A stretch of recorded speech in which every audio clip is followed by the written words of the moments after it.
এভাবে আচমকা জড়িয়ে ধরলেন কেন? নামাজ কালাম পড়েন, একটু ভদ্রতা জ্ঞান নেই আপনার? এসব তুমি কি বলছো? তুমি আমার বিবাহিত স্ত্রী। তো কি হয়েছে? আমি কারো হাতের কাঠের পুতুল নই যে যখন যা ইচ্ছা তাই করবে। জাস্ট একটু ক্লোজ হতে চাইছিলাম, তোমার আপত্তি থাকলে বাদ দাও। আমি অসুস্থ আর আপনি আছেন ফুর্তিতে। তুমি অসুস্থ? কই, আমি জানতাম না তো। কেমন স্বামী আপনি, যার স্ত্রী অসুস্থ আর সেই খবরই আপনার নেই? এই সুযোগকে আমি কখনো পাইছি তো 3 মাস ধরে। তুমি একটা বার আমাকে বোঝার চেষ্টা করছো। এটা কি আমার দোষ যে আপনি একটা খ্যাত আনস্মার্ট টাইপ লোক? আপনার সাথে আমার চিন্তা ভাবনা, স্বামী হিসাবে আপনি ব্যর্থ। আমি যে পুরুষ স্বপ্নে দেখেছি সেই পুরুষ আপনি নন। এই সংসার চলছে ঠেলা গাড়ির মতো করে। এই বাড়িতে আমার দম বন্ধ হয়ে আসে। তোমার ভালো থাকার জন্য আমি আর কি করতে পারি? এটাও কি আমার বলে দিতে হবে? তুমি? কি হয়েছে? আমি অফিসে যাচ্ছি। তো আমি কি করব? দরজাটা লাগিয়ে দিও, আসি। জায়গা আপনি কোথায়? আমি অফিসে। তুমি কোন সমস্যা হয়েছে?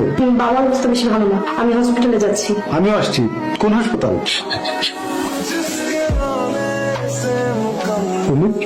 বাবার কি অবস্থা? বাবার নেই। ভাবি হঠাৎ করে মারা গেল, আমরা তো এখন বিপদে পড়লাম। সে বিপদ ভাই। এটা তো জানেন, ভাই অসুস্থ হওয়ার পরে 1-2 লাখ করে নিতে নিতে 6.5 লাখ টাকা নেওয়া হয়। আমার থেকে 3.5 লাখ টাকা নিছে। আমার থেকে 4 লাখ টাকা নিচ্ছে। মানবতার জন্য লাশ দাফন করতে বাধা দিনি, এখন টাকা পরিশোধ করার ব্যবস্থা করো। এত টাকা আমি কোথায় পাবো ভাই? এই ফ্ল্যাটটা বিক্রি করে দেন। এই ফ্ল্যাট বিক্রি করলে আমরা থাকবো কোথায়? তার মানে কি তোমরা টাকা দেবে না? টাকা কিভাবে আদায় করতে হয় এটা আমাদের জানা আছে।